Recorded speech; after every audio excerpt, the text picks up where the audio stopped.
o ser humano ele tem uma mania muito louca, mas que faz sentido, que é o seguinte, ele reclama dos sintomas, ele reclama dos efeitos, ele reclama da ponta do iceberg quando o problema está muito lá atrás, tá lá embaixo, está na superfície. E eu não estou falando de subconsciente, de inconsciente, nada desse papo todo, não. Eu estou falando das bases da construção emocional que um ser humano tem, até chegar dentro dos problemas que ele percebe que o incomodam, né? Então, para a gente falar de relacionamento abusivo, a gente tem que começar a entender primeiro sobre relacionamento. E a entender sobre relacionamento, a gente começa num processo muito mais longínquo do que os namoros e relacionamentos entre homens e mulheres, entre mulheres e mulheres, homens e homens, que é o relacionamento com os pais, o relacionamento com os cuidadores, as relações da infância e como é que elas se desenvolveram e como é que foram construídas as estruturas emocionais de um sujeito, né, de uma pessoa.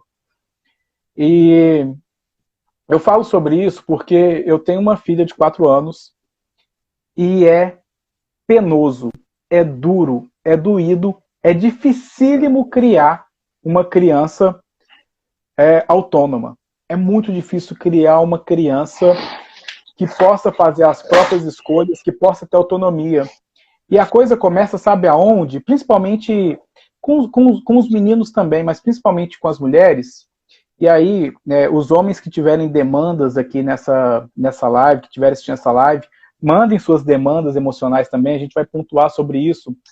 Mas por que eu estou falando principalmente para mulheres? Primeiro porque o meu público de terapia, ele é majoritariamente feminino, é mais de 80% que chegam com essa demanda suprimida relacionada a relacionamentos e abuso e etc, né? Então, eu acho até mais justo falar, perceber nessa hora. Então, vamos lá. O que é essa dificuldade de criação, né, de criar crianças de maneira autônoma? A menininha tá ali 2, 3 anos, 4 anos, você chega na casa do tio, da avó, da prima, chega na casa de um parente e fala com a criança, toma a benção de fulano, de beltrano, de ciclano, vai lá dar um beijo, cumprimenta as pessoas. A criança às vezes não tá afim de fazer isso. E o que a gente faz? Vai lá e faz, a gente quase obriga, a criança vai quase chorando fazer às vezes, porque não tá afim, aí fala que o menino é pirracento, ou que a menina é pirracenta, ou que a menina é antissocial. A gente não respeita as vontades das crianças, às vezes ela não tá com fome, e você fala, vamos comer? E aí ela não quer comer, e você obriga ela, senta ela na mesa e começa a dar comida. A criança não está afim de vestir determinado tipo de roupas, ela olha para aquela roupa, ela não quer vestir. E aí você vira para a criança e obriga ela a vestir. Você vai contrariando a criança ao longo de toda a vida dela. Você vai moldando ela da maneira que você acredita que seja o certo. Ah, meu pai me criou assim, minha avó me criou assim, meu tataravô criou assim, e você acha que é moderno só não bater na criança. Só que não bater é o mínimo dos mínimos dos mínimos. A gente precisa respeitar e entender cada criança como um ser humano, como um sujeito autônomo. Porque quando a gente começa a pensar nisso, a gente vai formando esse sujeito autônomo e ele vai poder ter liberdade no futuro dele de escolher o que ele quiser. Né? Essa criança, essa mulher, esse homem, ele vai poder escolher o que ele quiser. Ele vai poder escolher a orientação sexual, se isso for questão de escolha, ou seja, ele não vai precisar se privar de uma orientação sexual que já tem ali embutida, ele não vai ter medo disso, ele vai poder escolher a profissão, ele vai poder escolher estar ou não dentro de um relacionamento, como esse relacionamento vai ser. Então, o processo começa lá no fundo, sabe, Ícaro? Por que eu estou falando tudo isso? Porque todas as vezes que as pessoas chegam na clínica e estão submetidas a relacionamentos abusivos, essas pessoas geralmente começaram atendendo uma demanda emocional, porque o abusador, geralmente, ele não começa sendo abusivo, né? Então, ele começa atendendo uma demanda emocional da pessoa, ela conquista e cativa aquela pessoa e depois começa os pequenos abusos psicológicos e até chegar a extremos de abusos físicos e etc, né? E eu falo extremos porque isso aí já se torna visível, mas muitas vezes o abuso psicológico é muito pior do que o abuso físico, né? Então, essa pessoa, ela vai aceitando isso porque ela começa já desde criança sendo moldados a fazer aquilo que um outro está determinando, em troca de carinho. Já viu que uma coisa que é comum os adultos fazerem é o seguinte: dá um beijo aqui na mamãe, na vovó, no tio. Aí se a criança não quer, você se você não der, eu vou ficar triste. Aí projeta a sua felicidade, né, o seu estar feliz, botando culpa na criança. Então você já começa a criar uma estrutura de culpa ali, de como você se sente em relação à criança. O abusador faz isso também. Prova que me ama, eu vou saber que você me ama se você fizer isso ou fizer aquilo. E vai escalando o processo. Só abrir um parênteses aqui, ó. O Ed Carlos falou que, ó, acho que orientação sexual não se escolhe, né? Deve ser. O que eu disse é escolher expressar isso sem culpa e sem problema. Como eu disse, quando eu disse escolher, Ed, escolher expressar isso, porque hoje ainda é muito sofrido para uma pessoa conseguir assumir isso na sociedade, assumir isso com os pais. A criança ela é programada para agradar, cara. Dá um beijo na titia, senão ela vai ficar triste. Aí já projeta a emoção da tia, ou seja, como a tia vai se sentir, como o adulto vai se sentir a partir da ação da criança. Ou seja, a criança começa a sentir culpa ali. Já começa a entrar numa estrutura de culpa. Peraí, se eu não fizer o que o outro quer, ele vai se sentir triste. Peraí, não custa nada eu fazer isso. É uma ação minha em benefício do outro que vai deixar ele feliz. E aí você vai condicionando a sua criança a fazer o que não quer para que o outro fique feliz. É louco isso, né? Já tinha pensado nisso desse jeito, assim, Ícaro? O pessoal que está aí em casa, aí, que está ouvindo isso, já tinha pensado isso desse jeito? Que essas ações mínimas como a criança vai moldando uma personalidade de servidão ao outro, de servidão ao próximo. É muito doido isso. O que acontece é que a gente vai moldando, a gente aprendeu isso desde sempre, a moldar. A gente não entende a criança como ser humano. A criança é um trem. Aqui em Minas, quando a gente não sabe a palavra que a gente vai usar, a gente fala que é trem. Então é trem, troço. A criança é um trem. É um trem que vai crescer ali, a gente vai cuidando, a gente ama, porque ama mesmo, e vai cuidando, mas ela não tem voz própria. E, cara, quando a gente não dá voz própria para um ser pensante, a gente começa a escravizar esse ser. Mesmo que não seja escravidão do tipo fazer trabalhos e tudo, mas você começa uma estrutura de escravidão emocional. Porque você começa a condicionar aquela pessoa a te atender, a atender às suas demandas, a atender a demanda da sociedade e não atender a si mesmo. Então a gente precisa começar a considerar as crianças, precisa começar a trabalhar em cima delas. E eu vou te falar, sabe por que a maioria das pessoas não faz isso? Sabe por quê, Ícaro? Não, diga aí pra gente. Vou te falar. São dois motivos de não fazer. O primeiro motivo é que não sabe. Nunca tinha pensado nisso e nessa estrutura. E o segundo motivo é porque dá trabalho pra caralho. Dá muito trabalho. É muito difícil. É muito difícil você considerar a opinião de uma criança, você deixar ela ser autônoma, você dar para ela liberdade de escolha. É muito difícil, porque a gente não está acostumado a isso. A gente não aprendeu isso quando era criança, a gente não aprendeu isso nos relacionamentos, sabe? Olha, um ponto assim de virada, a primeira pergunta foi como identificar se um relacionamento é abusivo, né?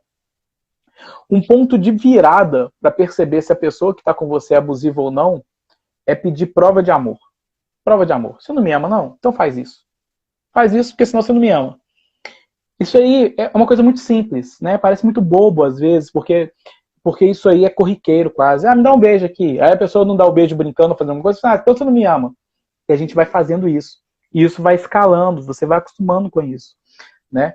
Então, a gente começa a perceber que uma estrutura pode se tornar abusiva em cima disso. Só que é tão simples, é tão bobo, que a gente cede uma vez, cede outra, e vai cedendo e a gente acostuma a ceder. Na hipnose tem um negócio que chama IE7. IE7 é o seguinte, é quando você vai hipnotizar uma pessoa, principalmente a hipnose de palco, você começa a dar pequenas sugestões e a pessoa faz pequenas obediências, entre aspas. Então, você pega a pessoa e fala, não, fica um pouquinho mais pro lado. Olha pra frente. Não, um pouquinho mais pra cá. Você arreda a pessoa, você toca na pessoa, você dá pequenos comandos, com a pessoa consciente normal, ela já vai acostumando a responder os seus comandos de maneira automática. Então, quando ela acostuma a responder esses comandos, você vai escalando esses comandos. Aí você faz aquela indução formal, de fechar os olhos, 3, 2, 1, durma, e vai escalando os comandos. Os relacionamentos também funcionam assim. Você começa com pequenos detalhezinhos. E como você já veio de uma estrutura onde você não era considerado quando criança, e aí você cresceu, virou adolescente, aí todo mundo reclama do adolescente, não é? Adolescente rebelde, e não sei o que, é a pior fase da vida. Problemático. É problemático. Por que ele é problemático? Porque agora ele já tem um pouco mais de autonomia. Ele tem a capacidade de recusar os seus mandos e desmandos enquanto pai, enquanto mãe, enquanto cuidador. Ele já não se sente mais confortável em aguentar atender a todas as suas demandas emocionais, de todos os tipos de demanda.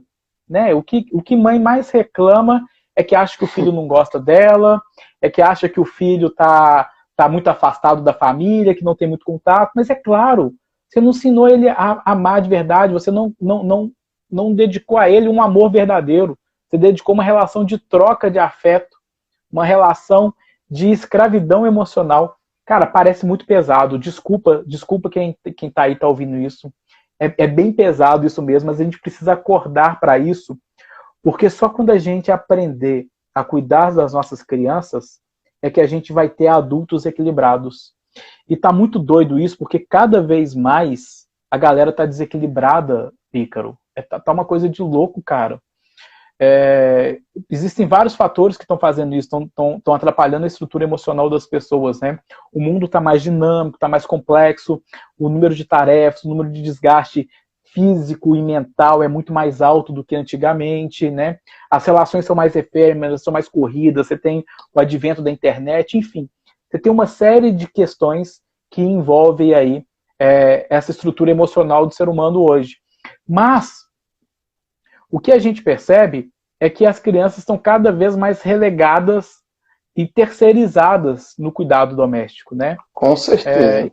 E aí, cara, eu não estou fazendo juízo de valor de pai que trabalha o dia inteiro e mãe que trabalha o dia inteiro e etc. Mas se você faz isso, se você trabalha o dia inteiro e etc, etc, cara, o momento que você estiver na sua casa, cuida do seu filho e cuida de verdade. Porque as pessoas ficam no celular também quando chegam em casa, né? As pessoas vão atender as outras demandas, as pessoas querem tudo muito corrido. Não para conversar com a criança. Ah, não, faz seu para casa, já deixa o menino lá fazendo para casa e quer que ele faz na velocidade que você precisa para acabar o jantar, para ele jantar, para botar na cama. É muito sabe, um negócio que o cérebro muito cheio. Então, assim, e aí você vê essa geração anos 2000, né, essa molecada que tá aí na casa dos 20 anos, né, os anos 2000 para cá, né, 95 para cá, o pessoal até na casa dos 25 anos, cara, você tem uma massa gigantesca de jovens doentes. Muito doentes, sabe? Muito adoecidos, né? Então, a gente precisa tentar para isso. E por isso que eu achava importante, em falar de relacionamento, a gente começar com essa base para vir trazendo essa questão e chegar nos dias de hoje, que é a hora que a gente tem os relacionamentos abusivos. E por que tem relacionamento abusivo? Você não tem relacionamento abusivo à toa. Você não se submete a um relacionamento abusivo à toa. Entende? Então, você tá lá, criança, obrigado a fazer os mandos e desmandos dos pais, né? E não é por mal, cara. O pai, ele não erra de sacanagem. A mãe, ela não erra de sacanagem. Né? O avô, o tio, o cuidador, ele não erra de sacanagem. Ele fala assim, vou dar uma sacaneada nessa criança, vou começar a formar uma mentalidade para ela poder ser abusada no futuro. Claro que não, claro que não. Os pais sempre erram tentando acertar. Eles sempre erram tentando acertar. E por mais que eu tenha essa consciência, eu faço um esforço gigantesco em alterar esses padrões com a Maria, e a mãe dela, a gente conversa muito sobre isso também, a mãe dela também faz esse esforço gigantesco, e a gente tem que ter um cuidado assim para bloquear os nossos pais, né, os avós da Maria, para não fazer esse estrago, e bloquear os tios para não fazer esse estrago, e bloquear a escolinha para não fazer esse estrago. Então, é uma dinâmica que dá muito trabalho. Então, esses dois pontos são importantes. Primeiro, o pai não saber como fazer, e segundo, ser muito trabalhoso e aí a gente acabar desistindo disso. Mas quando a gente desiste disso, a gente tá desistindo de uma vida, saca? E a gente não pode brincar com isso, quando desistir de uma vida. Inclusive, é muito comum, né? Pais levarem filhos para terapia e muitas das vezes eles necessitam até mais do que os filhos. Porque muitos deles é como se o terapeuta, o psicólogo fosse resolver problema que aquele filho dele tem. Quando dentro da casa dele é onde podia ter o início daquela mudança, né? Partindo pelos próprios pais, né? Ah, sempre é. Uma criança, toda criança, é complicado que eu vou falar, hein? Deixa eu acender uma luz aqui. Senda, Melhorou ou piorou? melhorou. Toda criança, ela é emocionalmente equilibrada. Ela é de boaça. De boaças. Você não tem nenhuma criança com problema emocional. Quem tem problema emocional é o ambiente familiar.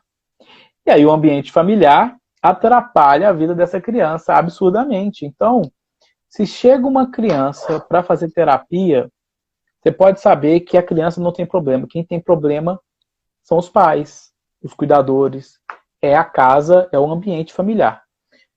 Ah, Rob, você está exagerando, você não pode criar isso como regra, não. Sinto muito, é a verdade. É a verdade.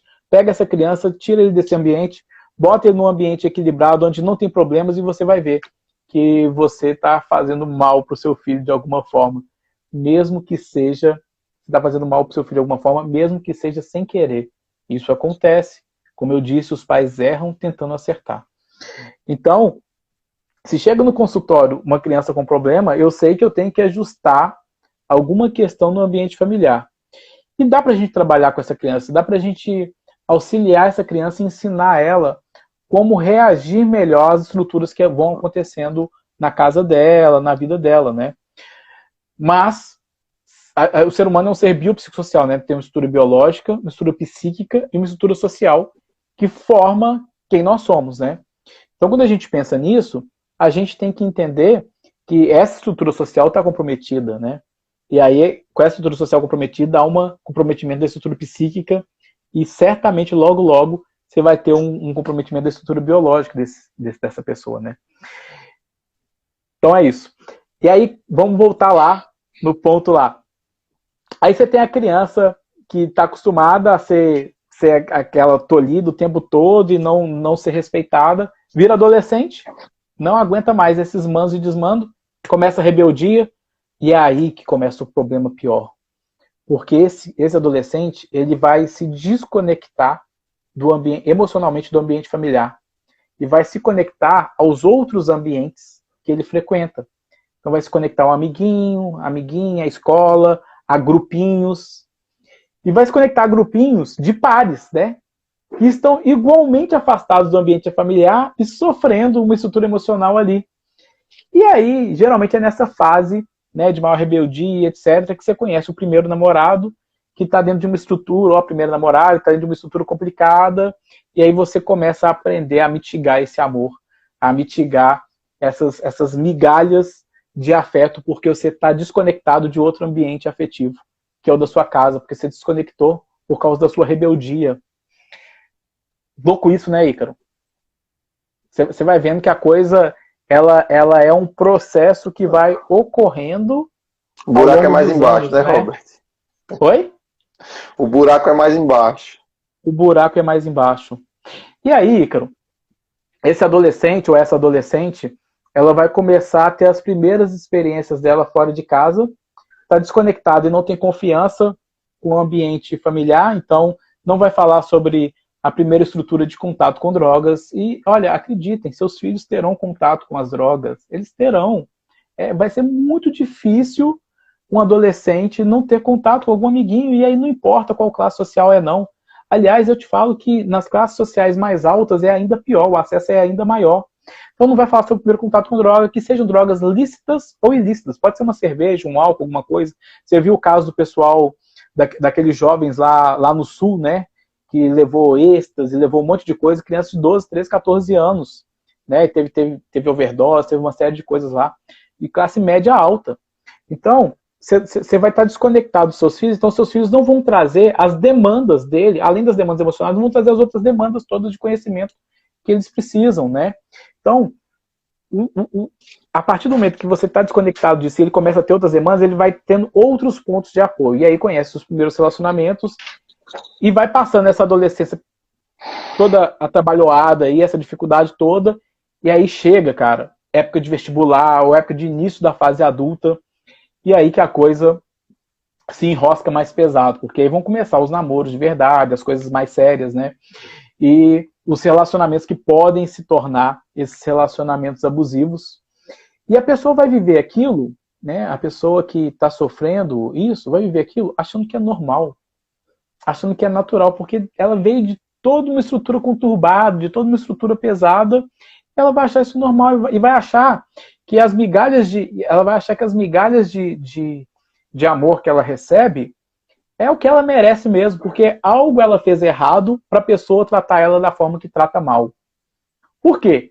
Se lá atrás, quando ela não beijava a titia ficava triste, uma titia triste, ela não vai fazer para você as mesmas coisas que uma titia feliz faz. Então, se a pessoa está triste com você, se a pessoa está fazendo alguma coisa ruim com você, é porque você fez algo errado. E aí você tá com a estrutura de culpa toda instalada. E aí, meu amigo, a culpa é um trem bizarro. A culpa é o sentimento mais complicado que um ser humano pode ter. Porque a gente aprende também, desde criança, tô falando muito, né, que você pode cortar aí a qualquer momento, a galera pode, jogue pode duro. perguntando. A gente tá tendo uma aula aqui. A gente aprende desde criança, Ícaro, que todo mundo que é culpado tem que ser punido. A nossa sociedade é assim, né? Você vai ver Foucault falando sobre vigiar e punir isso, e tá toda essa tese do vigiar e do punir, da punição, dentro dessa estrutura de culpa, que remonta desde que o mundo é mundo, né? Então, quando a gente é criança, a gente já começa os primeiros castigos, as primeiras coisas que a gente faz errado e que aí tem que ser punido. E aí você tem duas estruturas, Ícaro. Você tem aquilo que você faz de errado e você tem uma punição social, né? Ou o pai ou a mãe bota de castigo, ou a escola, da ocorrência e tal. Então você tem uma punição social merecida para sua culpa, para o seu problema. Colou na prova, foi pego na prova, zerou a prova. O que aconteceu? Punição social. Sua prova foi zerada porque você colou, certo? Tá tudo certo. Minha dívida tá paga com a sociedade, porque eu aprendi que um problema precisa de uma punição para que as forças se equilibrem. O problema acontece quando a gente tem punições, a gente sente culpa de coisas de cunho privado. Né? Eu me sinto culpado por algo que aconteceu, ninguém da sociedade vai me punir por isso, mas lá na minha cabeça eu sei que eu fiz merda, eu começo a me sentir culpado, então eu mereço punição. E aí a gente começa a praticar a autopunição, as pessoas começam a se autopunir, né? É uma autopunição para quê? Para que essa pessoa reequilibre essa balança de culpa mais punição para ficar tudo zerado. O problema é que quando a gente pratica a autopunição, a gente se sente mal porque a gente fez merda de novo, a gente se puniu fazendo alguma merda. E aí a gente sente culpa porque fez merda. E aí essa culpa porque fez merda vai exigir uma punição ainda maior. E isso vai escalando. Isso vai escalando de maneira que você perde a sua identidade, você perde quem você é. Você é só um monte de culpa que merece sofrer. E depois você já nem sabe mais porque você merece sofrer. E o outro ainda não tem culpa não, porque ele só faz isso porque você é culpado. Olha que maluco isso, cara. E aí, conscientemente, né, do nosso ponto de vista racional, a gente pensa assim, cara, isso é merda, isso tá errado, isso tá... Você consegue ver todo o quadro. Mas na hora que você vai tentar mudar, você não consegue. Porque a estrutura emocional já está instalada ali. E aí você continua preso nesse relacionamento. E é um parto, literalmente dizendo, para que você consiga alterar esses padrões, cara. Ó, o Joilson falou aqui sobre curar a criança interior. Nós vamos falar sobre isso daqui a pouco. Vamos junto. Bora lá. Bora lá, Rocha. Sentiu aí, Nordeste? Então vamos arrochar, então. Então, beleza. Então, a gente já entendeu aqui, num primeiro momento, que essa estrutura de punição, de culpa, de se envolver nesse relacionamento abusivo, de falta de autonomia, ela não acontece na hora que a pessoa vira e fala assim, quer namorar comigo? E você fala, quero. Não é nessa hora. Então, isso veio desde lá da primeira infância e foi escalando adolescência e vida adulta. Estamos todo mundo junto nessa página, já fizemos essa introdução. Aí agora a gente pode começar a falar sobre relacionamentos abusivos. A gente pode começar a falar sobre como talvez se livrar, sobre como talvez agir, sobre como talvez sentir. E aí eu vou abrir para mais uma rodada de perguntas Se vocês quiserem fazer perguntas aí, Ícaro, você também junto, pode fazer, que aí a gente vai na próxima leva, e eu preciso saber do tempo que a gente está aqui, para eu regular. 22, 23. Só tem 23 minutos quem está falando? É, porque a outra eu cortei, né, toda, né? Nossa senhora, que belezura. Então falei pouco até agora. Ganhamos um brinde. Ô, Então, Robert, então, a pergunta que eu fiz, acho que você pode encaixar aí, que foi o pessoal que mandou no chat, que é como detectar, né? E como, talvez, alternativas de se livrar ou de conseguir sair, né, desse relacionamento. Ou como começar a promover questões, algumas mudanças que façam com que você consiga sair desse relacionamento. Mas vamos lá, vamos responder aí as perguntas. Não agora, em algum momento, porque eu quero falar uma outra coisa antes. Mentira, tô brincando. Mas é porque é o seguinte, a gente tem uma mania muito doida e eu já estava esperando isso, sabe? De quando a gente fala sobre relacionamentos, a gente sempre pensa em relacionamento afetivo, né? É muito doido, afetivo, tipo, de casal, de homem e mulher, de homem e homem, de, sabe, esse relacionamento com essa estrutura de namoro e tal. E, cara, quando eu penso em relacionamento, eu penso em todas as outras estruturas que existem, assim. E quando a gente pensa em quarentena, reclusão social, essa coisa fica mais pesada ainda. Porque muita gente está convivendo com os pais, com os irmãos, com outras estruturas de relacionamento e tá doído. As pessoas estão doídas. Justamente porque o embate está pesado, né? É muito doido isso. Só ver uma pergunta aqui, só para não perder isso. Boa noite, como lidar com a ausência? Boa pergunta. Carências são de fato... As carências de fato responsáveis por tornar as pessoas inertes dentro da relação abusiva? Boa pergunta também, vamos falar sobre isso também. Então, antes da gente entrar nesse relacionamento afetivo, vamos falar dessa relação com os pais. Beleza. Meu pai fez merda, minha mãe fez merda, eu já fui criado dentro dessa estrutura de merda. Não por mal, mas porque era o que eles davam conta, né? E agora? O que eu vou fazer? Vou continuar com essa estrutura de merda, vou continuar sem perdoar, como é que vai ser isso? E aí entra a estrutura da terapia. 15 a cada 10 pessoas que a gente faz terapia precisam de perdoar os pais, precisam de trabalhar a estrutura de perdão relacionada aos pais. É muito doido isso, cara.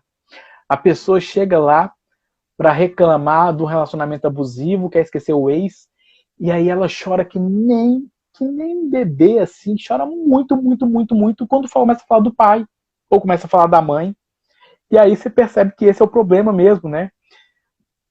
Então, isso é muito latente, isso é muito pesado na vida do ser humano, porque são os primeiros contatos afetivos que você tem, né? Seu primeiro amor é o seu cuidador, né? Ou a sua cuidadora, é a pessoa que está ali com você. É o seu primeiro porto seguro, é quem você vai imitar. Você só aprende a falar, Ícaro, você só fala hoje, Ícaro, porque seus pais falavam. Com certeza. Porque se eles não falassem, você não ia desenvolver a fala. Você só anda porque você via os seres humanos à sua volta andando, porque você não ia andar se não fosse isso. É muito bizarro, porque a gente acha que essas coisas são naturais, né? E não são. A gente só anda sobre duas pernas porque a gente vê os outros.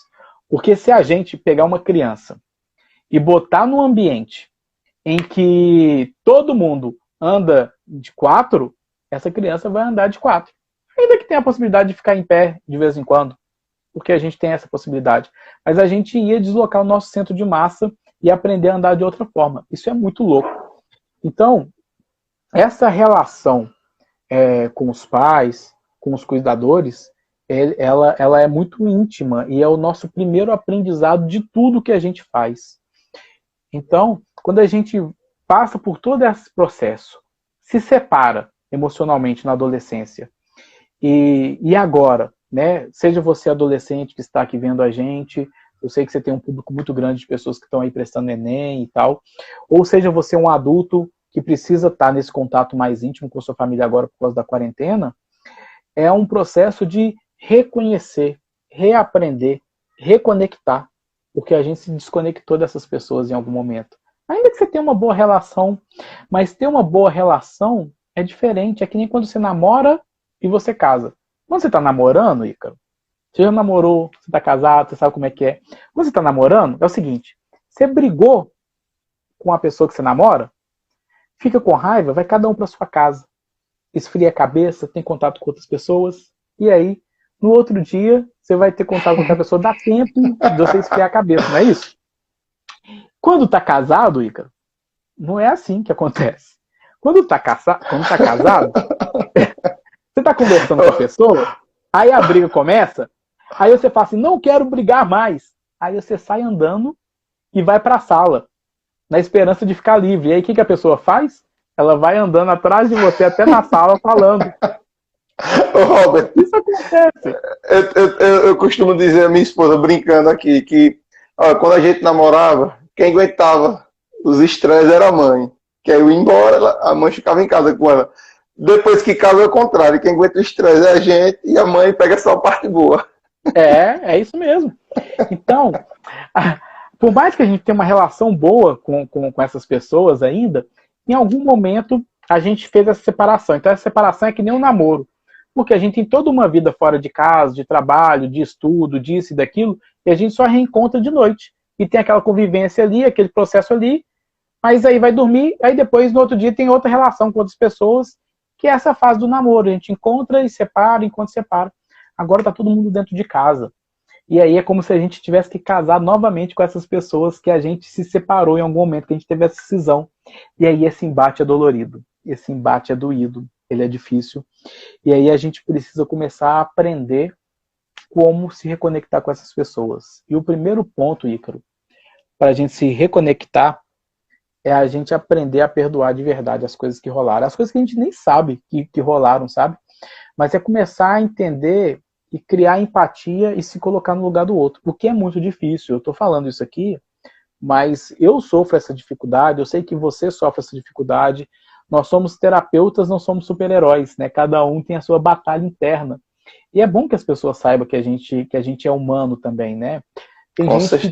Tem gente que bota a pinta de terapeuta, de médico, de psicólogo, quer que seja, e se arvora como se fosse uma pessoa acima da lei e das mazelas humanas, emocionais, né? E não é bem isso. A gente também tem as nossas questões, a gente também precisa de terapia às vezes, a gente também busca conselho, a gente busca conversar com as pessoas que podem nos ajudar.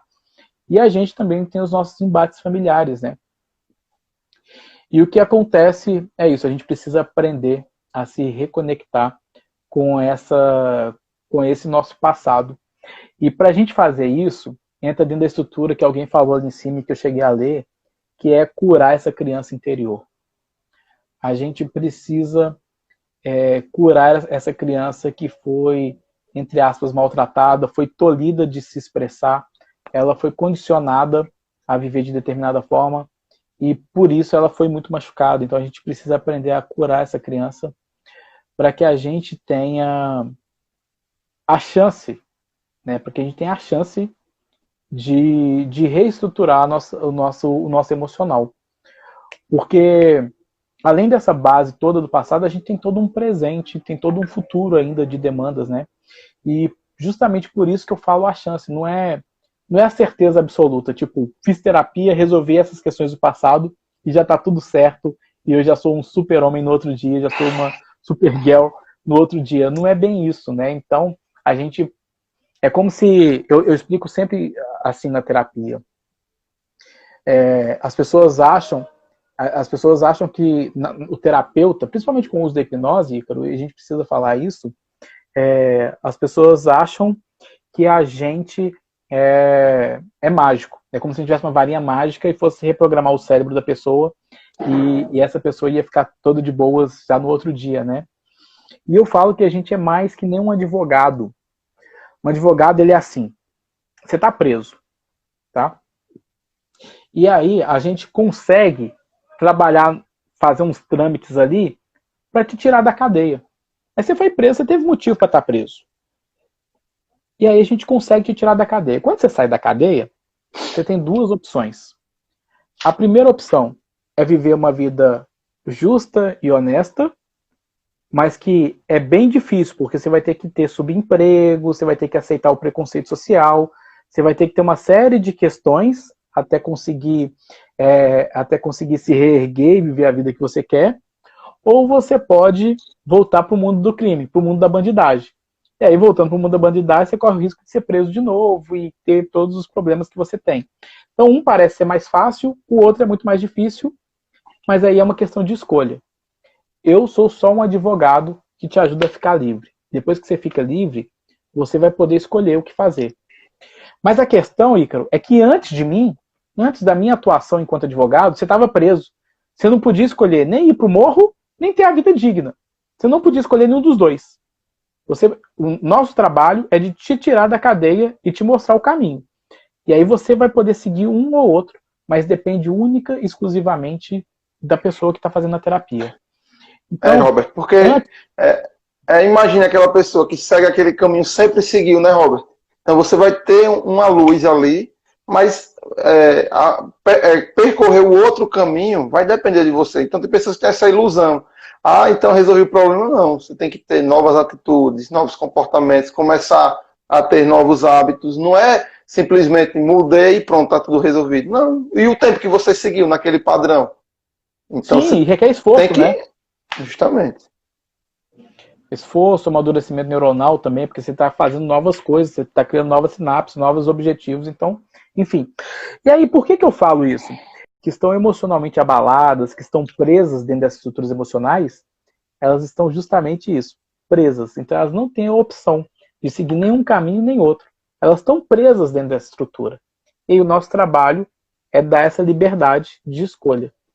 E aí vai caber a pessoa ou ficar livre, fazendo um esforço grande, vai ter que meditar, vai ter que se alimentar melhor, vai ter que tomar sol, vai ter que fazer atividade física, vai ter que mudar padrões de comportamento. É um esforço. Por isso que eu falei sobre subemprego, preconceito, essa coisa toda, que é a vida de um ex-presidiário, na maioria das vezes, né? Você vai ter que fazer esse esforço aqui. E é trabalhoso. Porque é muito mais fácil você, de repente, sair e voltar para o crime e se arriscar. Porque você já está acostumado com aquilo. Entende? Já está acostumado com aquilo.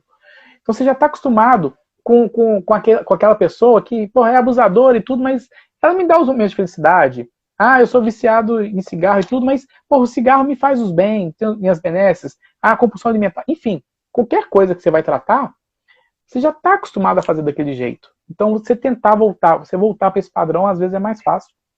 Mas, no final das contas, é o mais dolorido.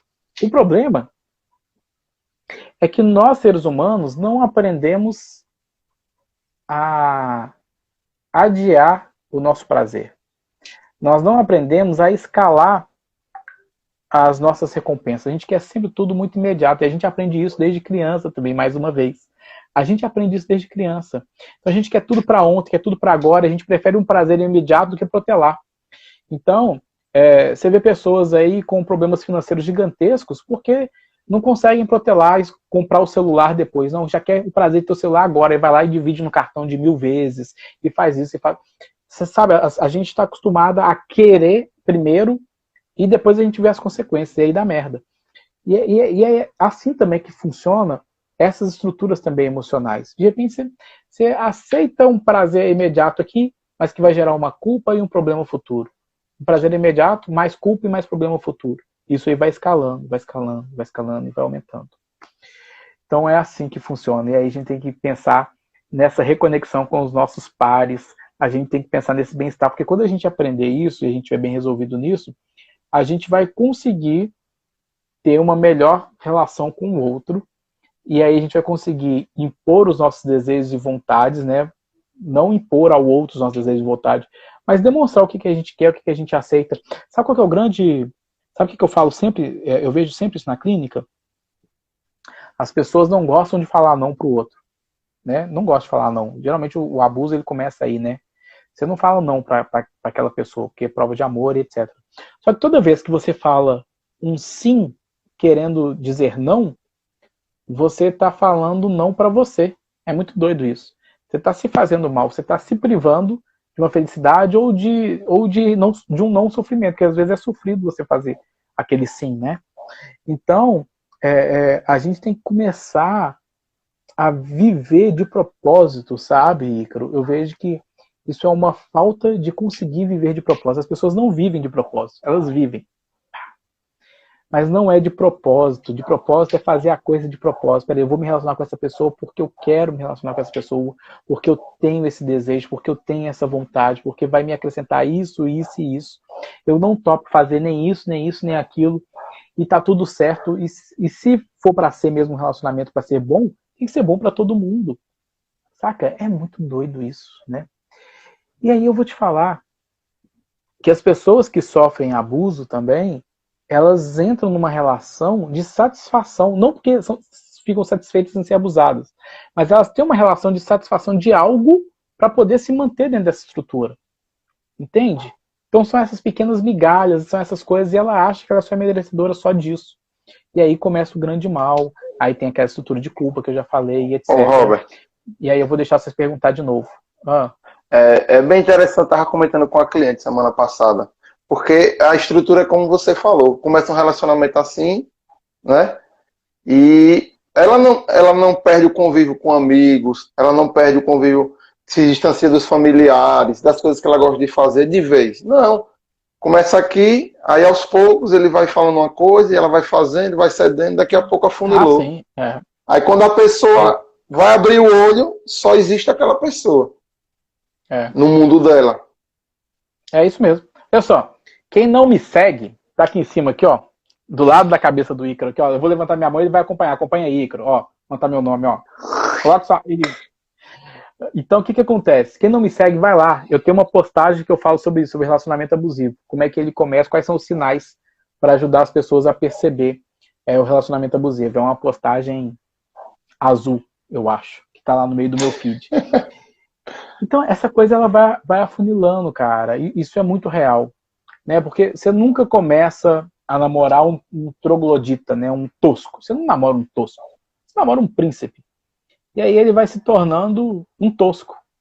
Só que quando ele está se tornando um tosco, você já está completamente apaixonado, envolvida e etc. E você... Cara, sabe o que acontece? Eu já soltei essa frase algumas vezes. Mulher não é clínica de reabilitação de macho escroto. Cara, isso é a mais pura verdade. A mulher, ela acha, principalmente a mulher, tá, gente? Eu sei que homem também, às vezes, sofre com relacionamento abusivo. Eu sei também que, né, nos relacionamentos homoafetivos entre mulheres também, tem uma mulher que pode ser abusiva e a outra sofrer. Nos relacionamentos homoafetivos de homens também pode ter um que é abusivo e o outro homem sofrer. Eu entendo tudo isso, eu sei disso, mas vamos falar de estatística. São muito mais mulheres, estatisticamente, que sofrem abuso e são assassinadas por seus pares, e são espancadas e sofrem abuso psicológico, etc. Muito mais mulheres, infinitamente mais mulheres do que homens. Então, por isso que eu falo mulher, né? Eu tô falando aqui sobre mulher. Mas homens que sofrem isso também, sintam-se contemplados, não fiquem chateados, não. E aí, o que acontece, Ícaro? O que eu tava falando? A mulher, ela acha que o homem vai mudar. Ela acha. Ela acha que o amor que ele sente vai mudar. E sabe o que o tosco do cara faz? Sabe o que o tosco do cara faz?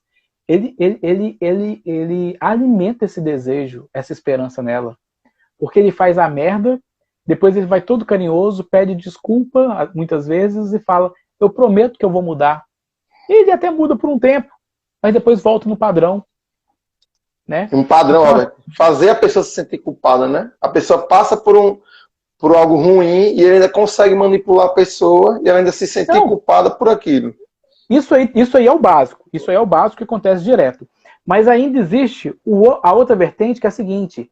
Ele confessar que errou, prometer que vai mudar, principalmente quando tem um término de namoro, um corte na relação. Ele fica todo mansinho, promete que vai mudar, começa a ser carinhoso, começa a ser atencioso, E é só reconquistar a confiança dessa pessoa para ele voltar para aquele padrão antigo de abuso. Então, gente, a gente tem que parar de achar, né, as pessoas que sofrem abuso, que vocês são clínicas de reabilitação, que vocês têm que mudar o sujeito. Você não tem compromisso com ninguém, não. Você não tem compromisso com ninguém. Não tem. Você não tem compromisso com seu marido, com seu namorado, você não tem compromisso nenhum com a sua namorada, com a sua esposa, você não tem compromisso com ela. Você tem compromisso com você mesmo. Porque se você se furtar ao compromisso consigo mesmo, você está sendo canalha. Pesado isso, né, Ícaro, eu falar, né? Não, você está sofrendo e você ainda está sendo canalha. Você está sendo canalha. Você está sendo canalha consigo.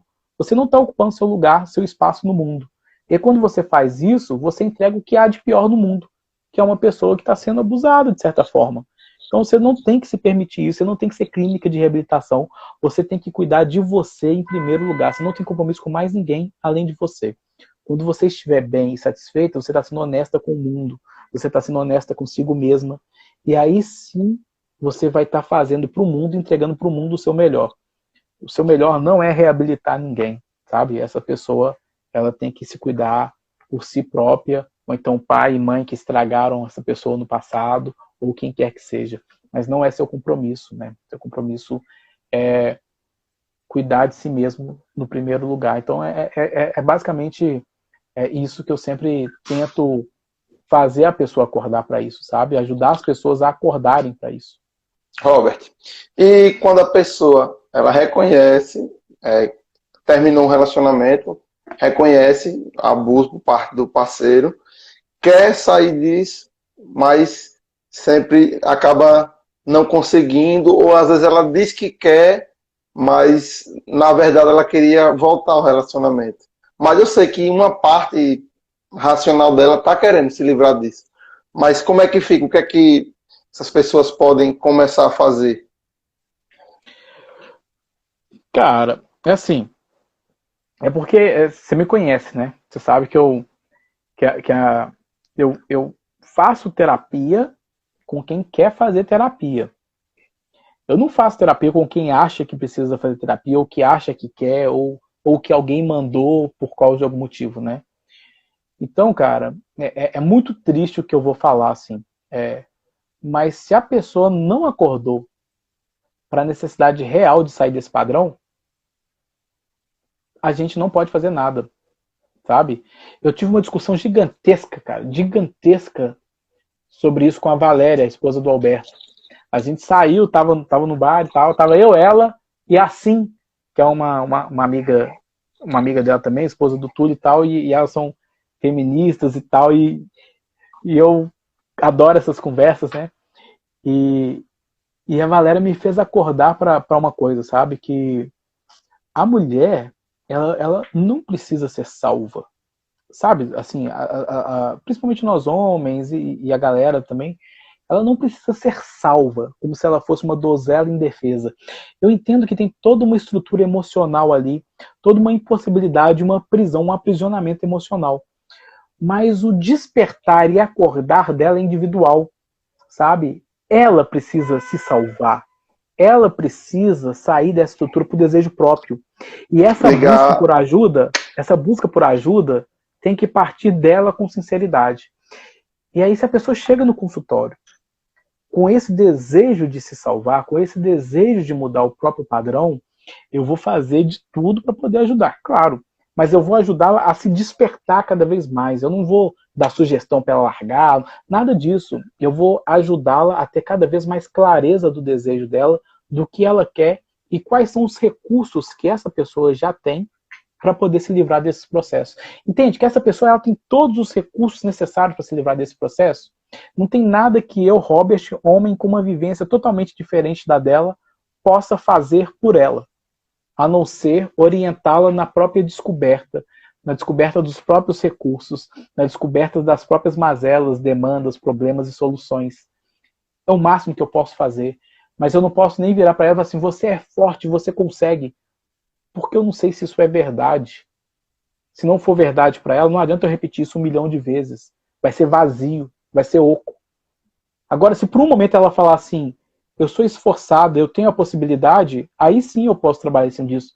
Então, qual é o seu esforço? Qual é a sua possibilidade? E aí eu vou trabalhar com o que ela tem. Eu vou ajudar ela a despertar quais são os recursos que ela tem. Porque cada ser humano é único e altamente complexo. E seria uma pretensão e uma canalice minha achar que eu tenho a solução para qualquer ser humano. Eu não tenho solução nenhuma. Sabe? Isso é muito doido, né? Porque as pessoas imaginam que a solução está em mim. Mas o meu trabalho, e eu só acredito que ele é bem feito e que ele é bom de verdade, porque eu ajudo as pessoas a se despertarem. E aí eu ajudo as pessoas a lidar com o que elas têm de melhor. E de pior também.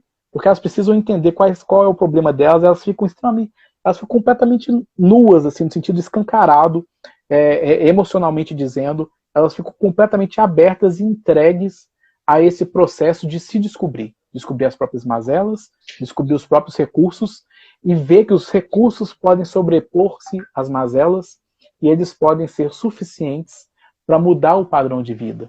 Isso é muito doido, né? Robert, eu estava falando com uma cliente semana passada por exemplo, um relacionamento abusivo foi terminado, aconteceu um problema bem intenso, terminou, mas o que acontece que é comum em muitos relacionamentos que acabam. A pessoa cria conta fake para estar vendo o que a pessoa está fazendo na rede social, o que ela tem postado. Aí eu fiz a seguinte analogia, Robert. Veja, imagina uma fogueira, certo? Se você quiser deixar essa fogueira aí queimando 5 anos sem parar, o que é que você faz? Quando ela começa a querer apagar? Bota lenha, ó. Vai botar lenha, né? Então, se você quer sair de um relacionamento e você vai lá e olha o perfil da pessoa, você está botando a lenha na fogueira. Porque você está tendo contato com aquilo, tendo contato com aquilo. Então vai ser difícil essa fogueira se apagar. Porque você está tendo contato.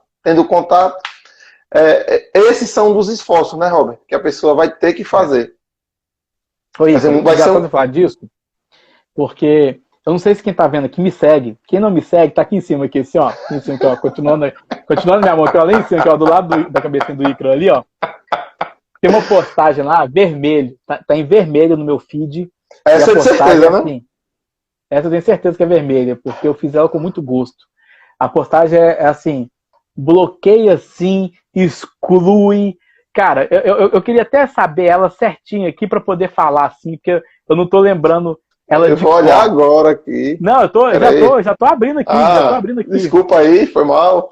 Aqui, ó. Bloqueia sim, exclua o número, muda de caminho, não frequenta mais aquele lugar, nem tenha mais conversas por um tempo. Não é infantilidade, é preciso fazer escolhas com a cabeça para que depois o coração possa entender que foi a melhor assim. É isso, cara. Bloqueia, exclui. Se você está vendo a pessoa vindo lá em cima, atravessa a rua. Sai fora, vaza, some, vai cuidar de você. É isso. Ah, isso é infantilidade. Podemos ser amigo. Amigo é um caralho. Desculpa quem tá aqui que não gosta de palavrão, mas amigo é um caralho. Não tem amizade, não. Você não tem que ser amigo de ex, não. Pelo menos no primeiro momento, não. Eu, graças a Deus, eu sou amigo de todas as ex que eu tenho hoje em dia. Mas isso aí demanda tempo, demanda amadurecimento. O relacionamento não pode ter terminado dentro de uma estrutura abusiva. Se terminou dentro de uma estrutura abusiva, pensa o seguinte: essa pessoa nem te amar, não te ama. Se tem abuso, não tem amor. Se não tem amor, o que você vai caçar ficar cheirando a pessoa? Eu disse, Robert, ó, você vai ter um sofrimento muito grande agora e depois você se livra. Agora você pode continuar mantendo esse sofrimento até... Sim. Né? Sim. E aí, eu não estou dando receita pronta, não. Eu estou falando sobre o que a gente percebe que geralmente é melhor para as pessoas, né? E tem estudo, né, Robert? Falando sobre isso também, né?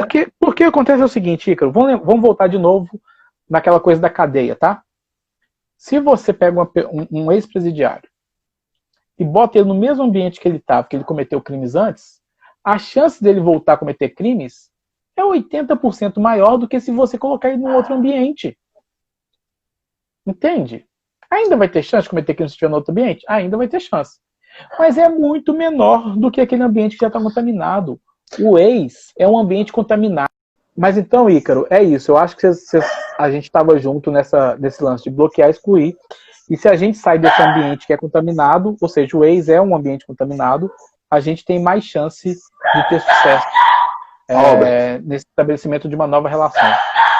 O cara que vai parar de beber, frequenta bar, será que ele vai conseguir? Pois é isso mesmo, é a mesma coisa, é a mesma estrutura, né? Então a gente precisa começar a pensar sobre isso. Tem uma pergunta aqui na caixinha de interrogação. A gente tem 5 minutos, você vê essa pergunta e a gente vai dar as considerações aqui. Veja aí. O que fazer e como reagir à insegurança? Não sei se há insegurança no relacionamento. Provavelmente, né? Já que o tema é relacionamento. Pois é, cara. E aí é o seguinte, você não tem que reagir à insegurança. Você não tem que reagir à insegurança. Porque se você está reagindo a um sintoma, é tipo reagir à insegurança, sabe o que é, Ícaro?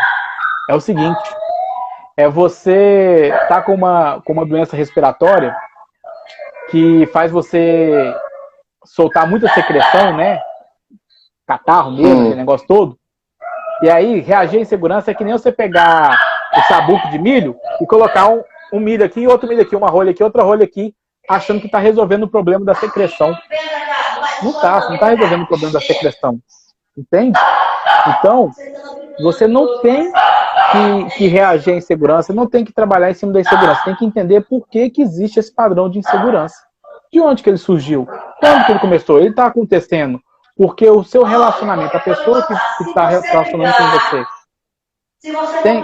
Ô, Icaro, aí você está me ouvindo? Tô. É porque o cachorro aqui começou a latir, estou ouvindo sim. Pode falar. Então, o que acontece? Se você está tendo insegurança, por que é? É porque você é uma pessoa insegura, e aí você aprendeu a ser inseguro desde quando você era criança e etc, a coisa foi acontecendo, como eu expliquei no início da live, ou porque, não, eu nunca fui insegura, sempre foi tudo de bom, tudo certo, mas agora eu estou me sentindo assim, porque o seu parceiro está te fazendo se sentir insegura, de propósito. Porque isso é um dos pilares do relacionamento abusivo.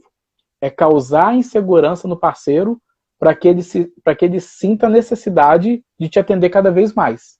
Então, você tem que identificar isso. Você está inseguro com esse parceiro e ele te causa essa insegurança? Ou você já é insegura desde sempre? Se você é insegura desde sempre, aí você vai ter que fazer